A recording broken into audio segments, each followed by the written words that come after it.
3.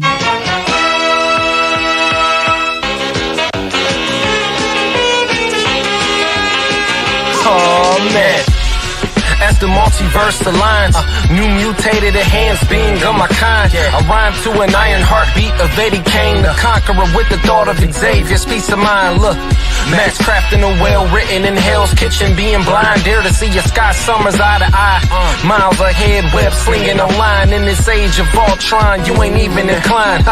The real McCoy, your beast with mine. I'm from Sakar, barely age, I've increased the time. Fantastic as a force field formed by Sue. It's the arrival of Marvel of the Mind, suspend due. Go.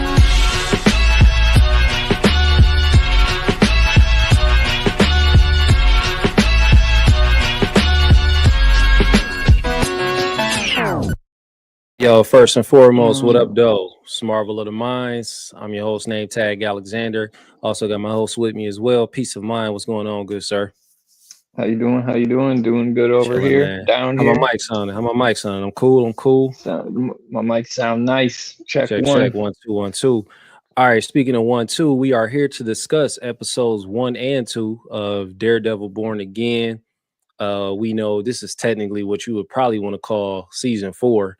In alignment with the Netflix version of Daredevil, Marvel's Daredevil that premiered back in, what was that, 2015? Yeah, it was a while ago. Yeah, man. Yeah. Great television. One of the best comic book series adapted to television that we had seen in a long time. And it got spooky before we jump into it, make sure y'all are tapping that link in the description of this episode. She'll be right there right now for the Leading Me Legendary merch. I ain't wearing it today, but we got the Marvel of the Minds t-shirt that's in there and the mug. I believe I did a mug for it, coffee mugs, my coffee drinkers. And then we got the goated Leading Me Legendary tee. We got the Leading Me Legendary trucker hat and more. Just go ahead and tap that link. Make sure you support and cop some merch. But yeah, man, 1 and 2, man. Whew. Hey, listen. It could have got real spooky for the show because we know what saved it was the writer's strike. Because they had a whole different, you know what I'm saying? They weren't going to even like adapt it to the previous storyline of the Netflix series. I remember wondering like, damn, how that's going to look. They was going to make it more like based in the courtroom. Yeah. I don't know how that could have went. Yeah. You know what I'm saying? So I'll say this. Fortunately, because of the writer's strike, unfortunately as well, and the actors going on strike and everything, this saved this show because they got to do some reshoots. And with those reshoots, we got what we saw at the beginning of Heaven's Half Hour, which is episode 1. Just to get into a quick episode recap before we jump into our usual Infinity Stone rating. Heaven's Half Hour, episode 1. We witness a devastating event that sets the tone for the series. Matt Murdock, Karen Page, and Foggy Nelson are seen reuniting at Josie's bar, celebrating the formation of their new law firm. Their joy is abruptly shattered when Bullseye ambushes them, fatally shooting Foggy. This tragic loss profoundly affects Matt, leading him to a moral crossroads. In a moment of grief and rage, he confronts Bullseye and, breaking his own code, throws the incapacitated assassin off of a rooftop. I read that completely wrong. This act signifies incapacitated. I put it in there and backspace and deleted like about 4 letters up out of there at the end because I'm like, what? I know this is a word what it's supposed to say. This act signifies a pivotal shift in Matt's character as he grapples with the consequences of his actions and the loss of his closest friend. Infinity Stone rating, man, out of 6. You know how we do, Peace. What you giving it? For episode 1, it is, of course. Yeah, episode 1. Like, I'll give it a 6. I was gonna downgrade it just because of one thing. I only had one complaint throughout the whole thing, and that was the very beginning and that starting of the fight scene. And it was only part of it. Yeah. Like right when they first started fighting, right before the entrance of the bar. Oh, we gonna get it. But I don't know if that would count. Yeah. Because what I want to do, I meant to send you the notes, but we used to do this. The scene we like best and the scene we like the least. Okay. Yeah. Okay. So I'll give it a 6. Okay, 6. All right, Yeah. now for me and the extra 6. So I said it 3 times and I just didn't feel right. Um, Mm. I told you this off mic. I was like, yo, I had strained one of my trap muscles on my left side, just working out, hitting the dumbbells a little stupid, not really stretching correctly. And just, I was on a gummy, CBD gummy, half, other half, THC. And I'm watching the show and I forgot that Matt had the his hearing is hypersensitive, of course, because he's blind. And I'm watching, I'm like, is that supposed to sound like that? So I didn't know if it was the gummy taking effect that fast, because they're usually 30 minutes tops. I'm like, man, I'm chilling, I'm relaxed. I'm like, nah, these don't work like that. They just make you feel relaxed. The pain starts fading a little bit. I'm like, man. So I watched half of the episode or whatever, and I didn't want to be up too late. So I was like, you know what? I'll finish the rest of this tomorrow. The other day, I watched the rest of it, and I was like, okay.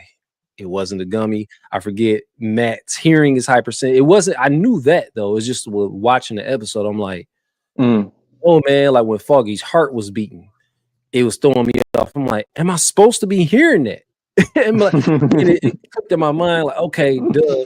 Because of his hearing ability is so intense, he can hear Foggy dying, right? So, man, I'm gonna have to give it a 6 also for this episode, just off of that. For like, I knew before, shout out to For All Nerds, they didn't do a spoiler for it, but they just basically said they get into the shits in episodes 1 and 2.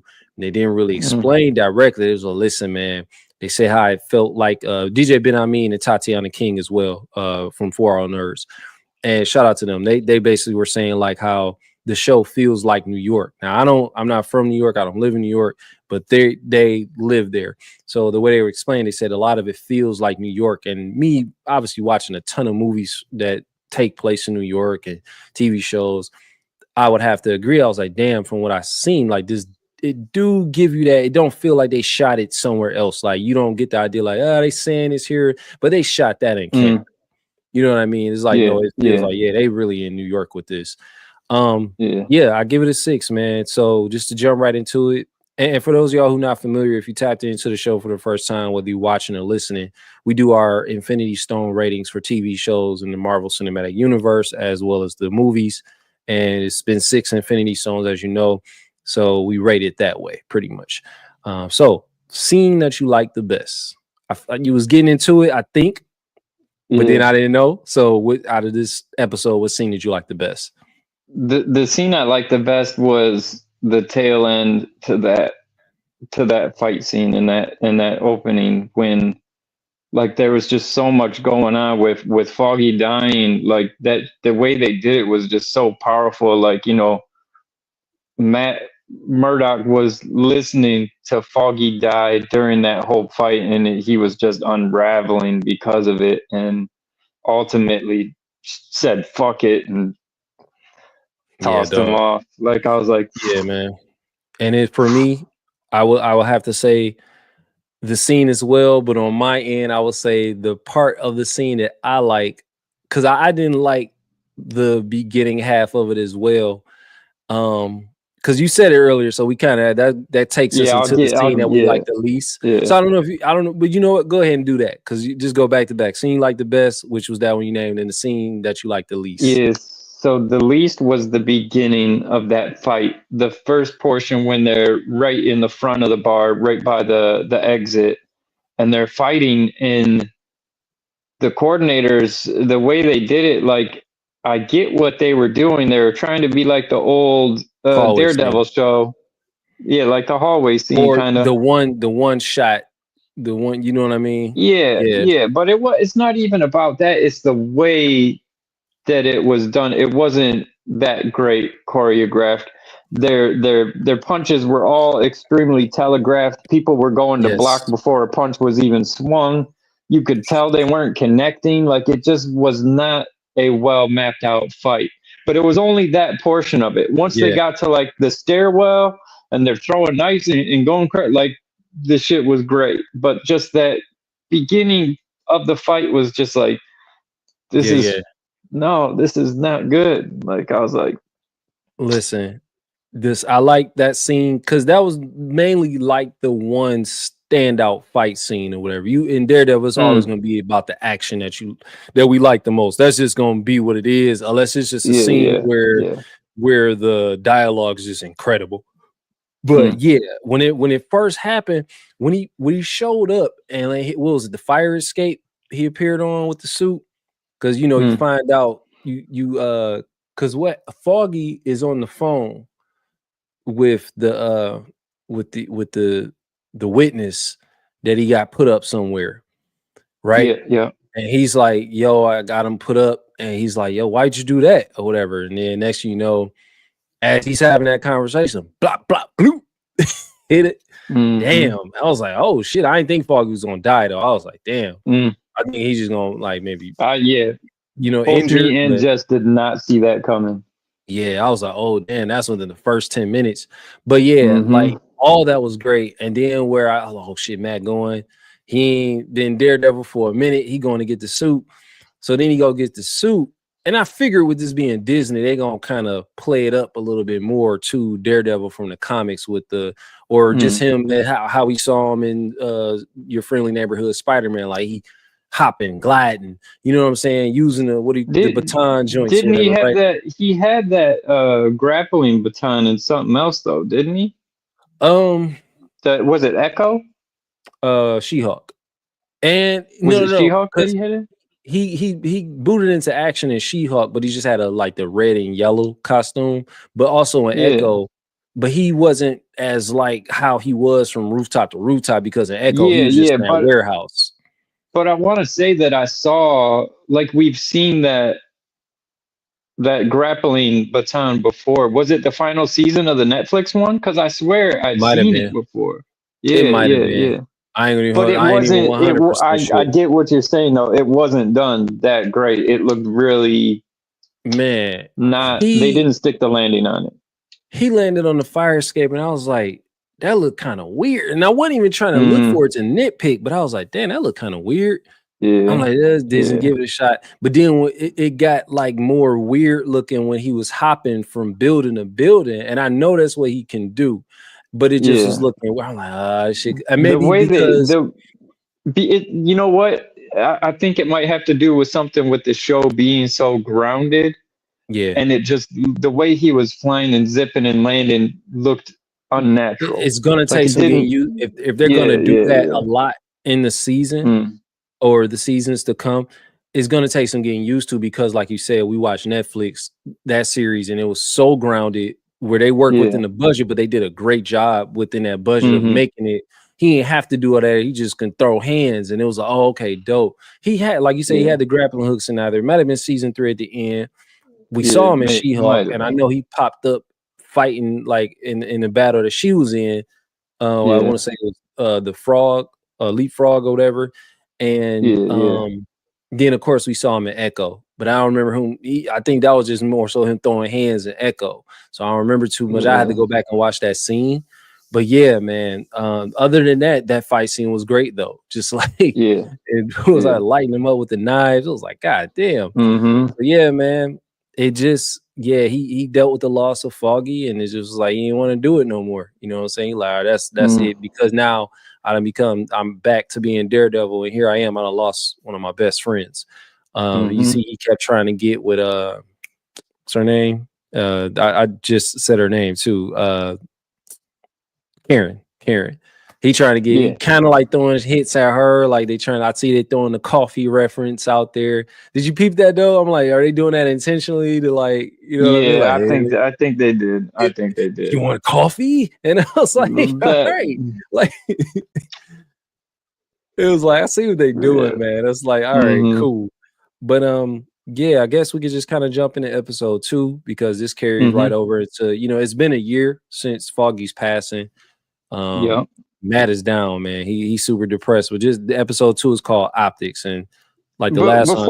Before we get to that year prior when Foggy was down, and during that year after, where did that take place of him getting killed? Like, Did he come and represent Spider-Man after Foggy was killed? It's a good question. And that's one question that's floating around online too, is like, what timeline is this in? Now, episode 2, I get the idea. This has clearly happened after Spider-Man No Way Home. It's definitely happened after Echo, because they meet at the diner and he's saying, like, didn't she shoot you in the eye, right? Like poking fun at him. But like that could explain, like, because wouldn't you think if Spider-Man was getting into some shit and he met Matt Murdock, met Daredevil, wouldn't he suit up to like help him out with what's going on? Or did he not suit up because he wasn't being Daredevil anymore? I can assume. I'm just saying it's a what if, you know? Yeah. Good, so it's a good question though. I want to say it probably took place during that time, shortly after Foggy had died, and when he wasn't being Daredevil and just a lawyer and shit. Just saying, I'm a great lawyer, and then like even when I'd imagine this is after She-Hulk, because he has a new uniform, as we saw. So it had to have been after that or whatever. Or does all of this take place? I don't know. Does all of it take place? I think it's split. Definitely think it's split. Then the year before might be before some of these events, and then things take place in between. And now the present is where we are with episode 2. Because at some point, unless they just making sure that, hey, never mind what happened in She-Hulk, he goes to California at some point. So does he go to California like after because he starts his law firm with old girl, I forget her, what's her name? She worked with him, the chick that set him up on set him up on a date. Like, I forget her name, but he started the firm. That's in New York. Not Heather Glenn. Now Heather is the therapist. Not Angie Kim. Kristen McDuffie.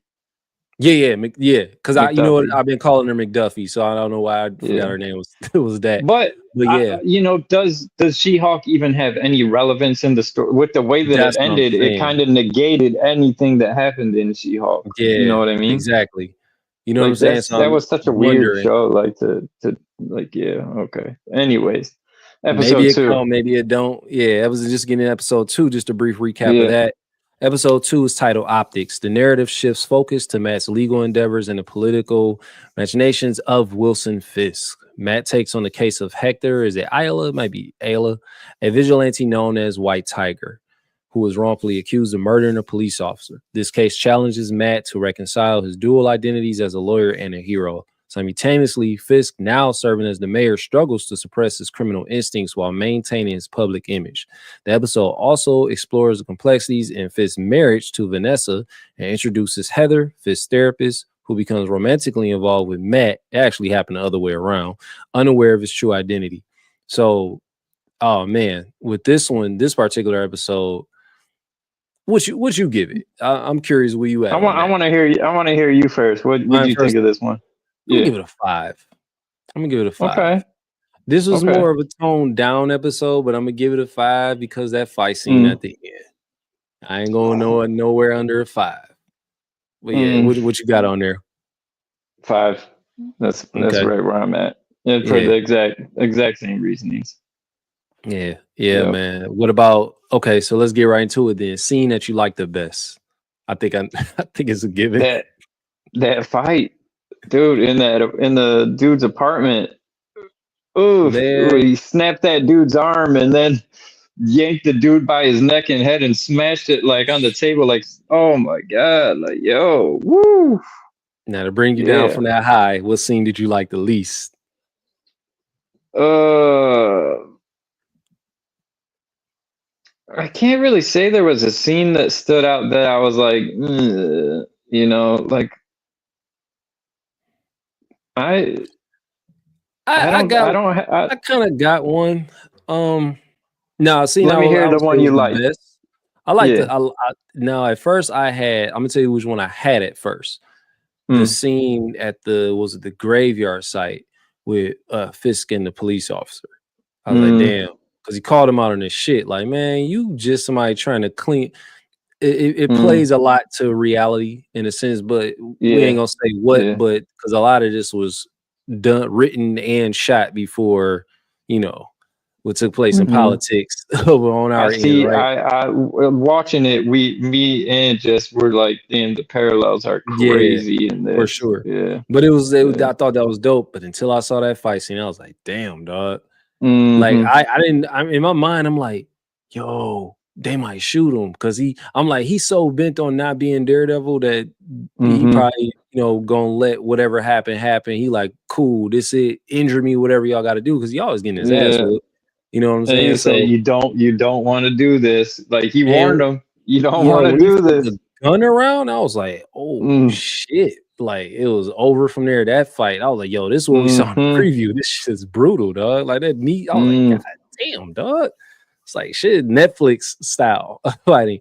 And it's just interesting. You see the one of the main villains, other than because right now it ain't Wilson Fisk. We know that Muse is coming. We see the murals keep being painted. You know what I'm saying? And we saw it at the end. I like the at least because it was a couple scenes he had with her. I don't like the scenes with Fisk and Vanessa. Yeah, she seems I don't remember her having like an Irish accent in the Netflix series. Am I tripping? Am I wrong with that? It was about on par. And I get it. Like he went away because remember, didn't he got arrested, right? He went away. He lay low. Well, he was arrested in the Netflix one, and she was still around. She wasn't fully on board during that. But it was when he got shot. He got shot in the face by Echo, and that's when he dipped out and was like, "I gotta, build myself back up." Yep. He slimmed down, of course, but from what I understand, that's a part of the character. He's gonna, by the end of the series, I heard Vincent D'Onofrio. What is that? How you pronounce his last name? D'Onofrio. Something like that. Yeah. Oh, Vincent D'Onofrio. That's what it is. Or is that old? Maybe the O is silent. I don't know. Anyway, dude that played Wilson Fisk. He said like he's gonna be a larger kingpin by the end because they nodded to it because Daredevil told him. Matt told him at that table. Whatever. Excited to see Frank Castle. I can't wait for that. And the white suit in the closet, he almost grabbed it to put it on. Like he was like, I was like, oh, and then he went and grabbed the charcoal joint. Yeah, man. And then another scene, like so when he was in the diner with Daredevil, I don't know if you noticed, his knuckles were fine. Yeah, they were bruised at one point, right? When he was in his office talking to somebody, his knuckles were all chewed up, like he's been punching the shit out of something. Yeah. What did he do? Yeah. This isn't a new Kingpin. This is just him, keeping it clean Yeah. Well, so wasn't it like a dude that Vanessa was kind of like not into like wise, but she was kind of like giving him his props or whatever. And I'm like, could Fisk have beat the brakes off him? Then we just ain't nodded to it. Like maybe he done beat somebody up. Something done happen. Was it the Hector? Did he tune Hector up? Somebody caught it, and I feel like we're gonna see it in episode 3. What do you think about the campaign manager dude? Do we kind of know how the story ends? The young one? Yeah, my man, he admires him like way too much. He's a weirdo, dude. Like I'm like, what the That's what I'm saying. Like, how does this story end? Yeah. Like, is he gonna be like the guy that's super he's admiring Fisk, but like he get caught in the line of fire during something? You know what I'm saying? Like, or is he gonna be the guy that like worships him, and then Fisk is like, dude, you're a fucking weirdo, get the fuck out of here, and he like snaps, and snapping and get his ass beat. Well, I don't know. Who knows? Man. I mean, obviously, yeah, but I'm curious to see where it goes. Like, I like that it gave us enough in these episodes where it was like it didn't give away too much. It was like you could watch him like, all right, man, damn, what's gonna happen in episode 3, especially after that fight. Because those are cops. You know what I'm saying? Yeah, man. What you think about that? It wasn't a pothole for damn sure.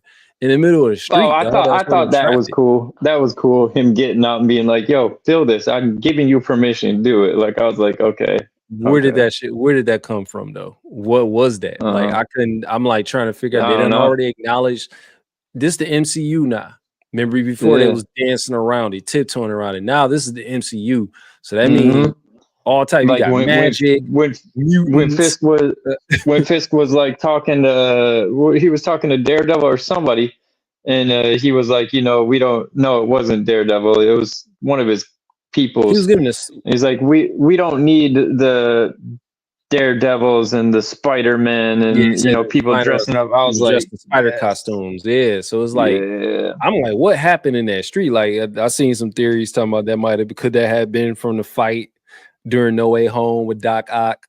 Could have been had something from one of Green Goblin's gliders during the scrap. That's why I want to know what timeline is this, because what if this is in that same timeline? This is in the main. This is definitely in the main timeline of the MCU. But at what point in time? Yeah, he done became the mayor, and usually when that happens, that's what, in the fall. Yeah, you know what I'm saying. No Way Home was fall going into the winter. You know what I'm saying? I'm wondering, like, damn, when was this, dog? I want to know. You know what I'm saying? Like that would help. I would feel much better knowing, like, where does this align? What it's gonna be a bunch of videos, dog, like trying to break this shit down, but I want to know. I feel like somebody know, and they're gonna give it up soon. Like, oh yeah, this is in the timeline of, but we're gonna find out after. Now, theory for next episode. And I think it's gonna be because Heather, her and Matt are involved, right? They ain't officially involved, but he like her. He like her, she like him. But that's it's a thing. Therapist. And I was about to say Matt, he be boning. So, Fisk, like Kingpin, that being him and Vanessa's therapist, I'm wondering, like, man, do he already know? My theory is that Fisk know that Heather and Matt is like they vibing with each other, and he knows. He's so calculated, dog. I think he like, you know what I mean? And that's what I think. I think he's gonna use that. He telling Matt, like, yo, as long as you keep the Daredevil shit over there, and I don't see you doing your vigilante shit, you ain't got to worry about me. But also, I think his mind, he's so sick. I think that he's like gonna use the therapist. Something gonna happen. It's gonna piss Matt off, and that's gonna draw him out as Daredevil. It's like he's gonna bait him to be Daredevil again, just so he can fight him or something, or get him arrested. Some shit it's something sneaky that he doing. So I think that's gonna just set the stage for like a crazy, or maybe she gonna. Clearly, we can see ain't nobody scared to catch a body. She might die. No, and that's really what's gonna set him off. She's in. If she does, it won't be to the last episode because she's in 17 of them. Oh, okay, all right. So she might not die. I hate this about IMDb. I know, but while I'm looking here, I am so hyped for the rest of it because Frank motherfucking Castle is in 15 remaining. All 15 remaining episodes. We get to see him in season. We get to see him episode 3. Come on, John Bernthal. Let's go. When have you ever seen John Bernthal like fuck a roll up? Never, ever. No.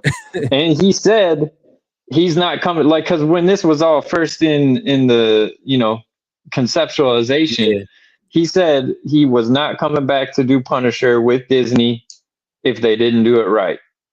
Yeah, that means full blood, guts, gore, all everything, visceral. They said, okay, we'll give you 15 episodes. Yep. So yes, sir. Okay, so Vanessa, cool. We ain't got to see her no more. They got her down for 2 episodes only. Yep. My dog Cherry. And that's it. 2 episodes for him. Really? Which one is Cherry?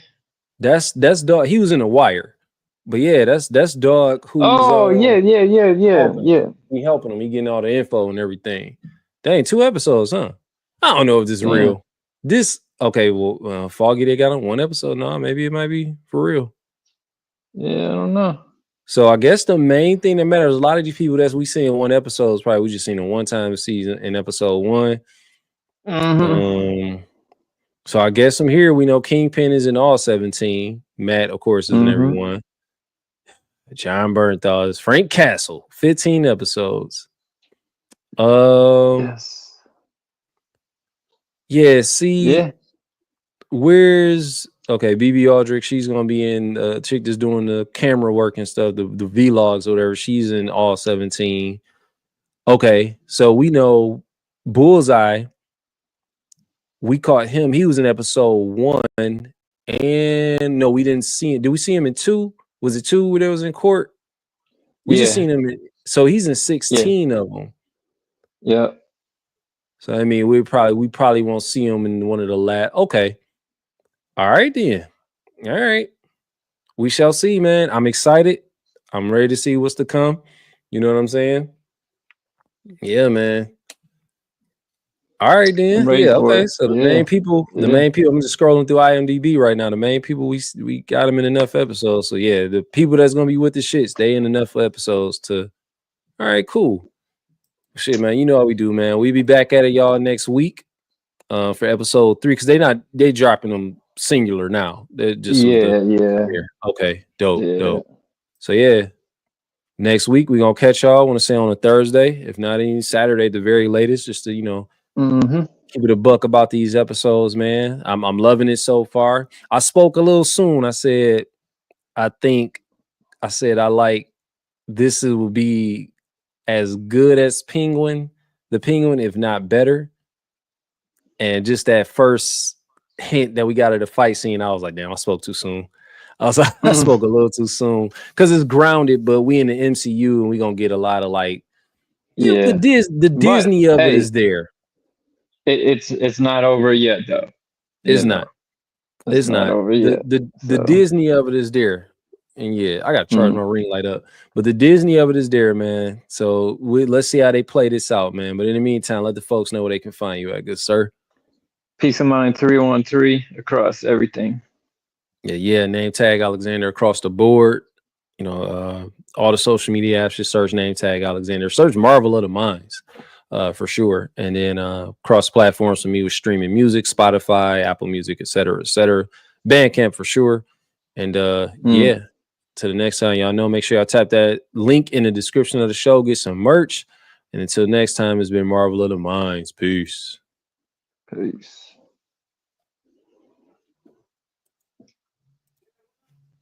And now me.